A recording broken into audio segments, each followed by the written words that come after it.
নমস্কার বন্ধুরা, সকলে কেমন আছেন? আজ বুধবার, আর বুধবারের সকালেই যা কাজ চলে এলাম। আজ রান্না করতে করতে হঠাৎ মনে পড়ে গেল মাসির কথা। কেন জানেন তো? কারণ মাসির বাড়ি যখন যাই, মামার বাড়ি, তখন এই ডালটা খাওয়ার আবদার আমার ভীষণ থাকে। আর এটা খুবই সহজ আর এত ভালো হয় খেতে যে কি বলবো। তো আপনারাও কখনো খেয়ে দেখতে পারেন। খুব একটা সহজ নয়। পেঁপেগুলো একটু বড় বড় করে কেটে আপনাদের মনের মতন কেটে নেবেন, একটু বড় সাইজ। আর পরিমাণটা মুসুরির ডালের একটু বেশি নেবেন আর মুগ ডালের একটু কম নিয়ে প্রেশার কুকারে পেঁপে, মুসুরির ডাল, লবণ, তেল, হলুদ, কাঁচা লঙ্কা দিয়ে জলের পরিমাণটা ডালের অনুযায়ী রাখবেন, একটু গাঢ় গাঢ় যাতে থাকে। আর অন্য কড়াইয়ে জিরে আর শুকনো লঙ্কা ফোড়ন দিয়ে প্রেশার কুকারে ঢেলে দেবেন। দেওয়ার পরে 3-4টে সিটি মেরে প্রেশার কুকারটা ঠান্ডা হওয়ার অপেক্ষা করে সেই ডালটা দিয়ে ভাত খেতে যে এত সুস্বাদু, মানে ওর থেকে তৃপ্তিকর খাবার আর কিছু হয় না। তো আজ হঠাৎ মাসির কথা মনে পড়ে গেল। অনেক দিন যাওয়াও হয়নি মামাবাড়ি। তো যাই হোক, মন তো এরকম খারাপ হতেই থাকে কখনো না কখনো, নিজেদের মানুষকে মনে করে, যারা আমাদের কাছ থেকে অনেক দূরেই রয়েছে, সব সময় যাতায়াত হয় না। তো দূরত্ব থাকলে মানে এটাই যে মনে করলেও সাথে সাথে যেতে পারি না। আর এইদিকে আমি দুপুরে রান্না করছিলাম। আজ প্রচুর গরম পড়ছে, দেখছেন তো কি হারে গরম পড়ছে। তো আজ আর চিংড়ি মাছটা রান্না করলাম না, সেটাকে রেখে দিলাম। আর এদিকে রুই মাছটা একটু ঝোল করে নেব। তো আজকে দিয়েছিলাম কালো জিরা ফোড়নে, কালো জিরে দিয়ে আজকে মাছের ঝোল করছি। এটা আমার পিসি শাশুড়ির কাছ থেকে শেখা। আর এইদিকে মেজদার জন্য দোকানে গিয়েছি, খাবারটা রেডি করলাম। আজকে এই দেখুন, ভাতের মধ্যেই উচ্ছে আলুর তরকারিটা দিয়ে দিয়েছি। বেশি টিফিন বাটি দিতে বারণ করে, কিন্তু একই ভাতের পরে আবার ভেন্ডিটা চাপানো আমার ঠিক একটু ভালো লাগলো না, তাই একটা এক্সট্রা টিফিন বাটি দিয়েই দিলাম। একটু অপেক্ষা করছি, এই যে মাছের ঝোলটা হয়ে গেলেই টিফিনে ভরে টিফিনটাকে প্যাক করে দিয়ে পাঠিয়ে দেব। তো হয়েই গেছে মাছের ঝোল, আর কিছুটা সময়ের অপেক্ষা। তো এই যে এখন আমি এরপরে গরম মশলা ছড়িয়ে দিয়ে ব্যাস রেডি করে দিয়ে দেবো। হয়ে গেছে আমার মাছের ঝোল এদিকে রেডি। আর এই দেখুন, আমি যেখানে রান্না করছি সামনে গ্রিলের সামনে আলোটা, গ্রিলের জালনার ছায়াটা এসে পড়েছে তরকারিতে। তো যাই হোক, আমার এদিকে কাজ হলো, প্রচুরভাবে গরম পড়েছে জানেন তো। এত গরম, সময় সময় ভাবি আমরা এই ঘরের মধ্যে বসে এতটা কষ্ট করছি, কিন্তু যারা বাইরে কাজ করছে তারা কতটা কষ্ট করছে। সত্যিই তাই।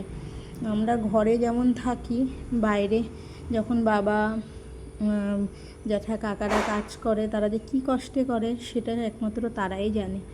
তো এই যে হয়ে গেছে, এখন গ্যাসটা বন্ধ করে দেবো আমি, দিয়ে খাবারটা টিফিনে ভরে দেবো। এই হঠাৎ দেখলাম রোদের তাপে থাকতে পারছি না, এরই মধ্যে মেঘ হয়ে গেল একদম।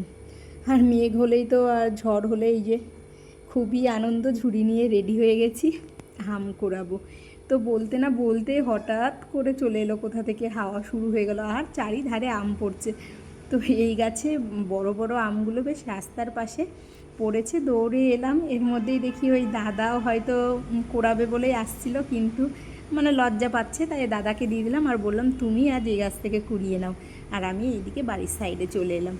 আসলে এত আম খাবে কে? টুকটাপ টুকটাপ সারাদিন পড়তে থাকে, তারপরে কিনে নিয়ে আসে। আর অতটা পাকা আম আমি পছন্দ করি না, ছেলেও খায় না, তাই ওই গাছগুলো থেকে দিলাম। আর আমি একটা একটা করে এদিকে কুড়াতে আরম্ভ করলাম। এই গাছে প্রচুর পরিমাণে আম পড়েছিল, দেখুন। খাই না খাই, কুড়োতে ভীষণ মজা লাগে।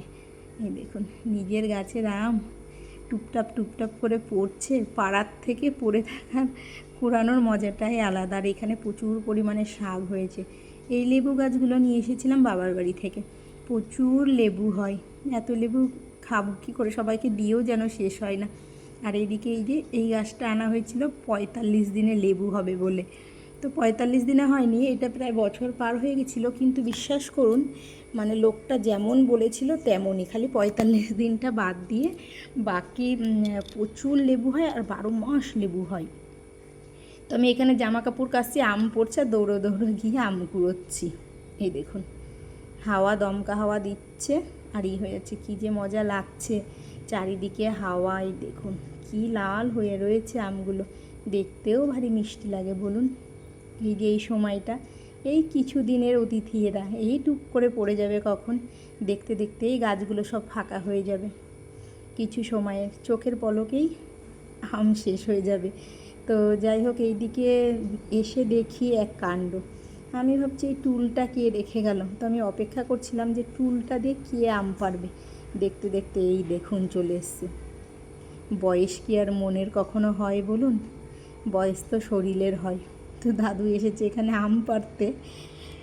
আমরা চিন্তা করছি পড়ে যাবে নাকি, দাদুকে বলছি পেরে দেবো, বলছে না না উনিই পারবে, বলছে আমি পারবো। তো ভারী মানে মজাও লাগলো, আবার ভয়ও পাচ্ছি যে পড়ে না যায়। তো উনি কিন্তু বেশ টুকটুক টুকটুক করে আমগুলোকে সব পেরে নিল। আমরা কুড়োতে ব্যস্ত আর দাদু আম পাড়তে ব্যস্ত।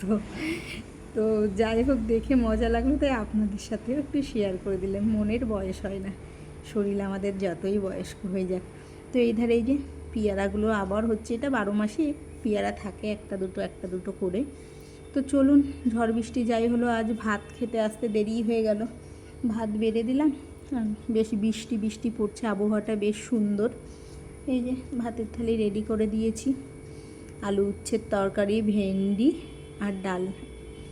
তো এই দিকে দেখুন, এই দেখুন বৃষ্টি হচ্ছে, কি সুন্দর। এই যা বিভৎস গরম পড়েছে, মাঝে মাঝে এরকম একটু হাওয়া বৃষ্টি ভালোই লাগে বলুন। তো যাই হোক, এখানে বৃষ্টি হচ্ছে খুব সুন্দর, এই আবহাওয়াতে একটু বসি। এদিকে দেখুন বৌদি রান্না করছে। তো আপনারা কে কোথা থেকে ভিডিওটা দেখছেন অবশ্যই কিন্তু জানাবেন। তো এই যে রাধারানীর দর্শন করুন, আর সবাই রাধা রাধা বলে সকাল সন্ধ্যা সবসময় বলতে থাকুন, ভালো থাকুন। তো আজকে আর ভিডিওটা বাড়ালাম না, এখানেই শেষ করলাম। সবাই ভালো থাকবেন, সুস্থ থাকবেন।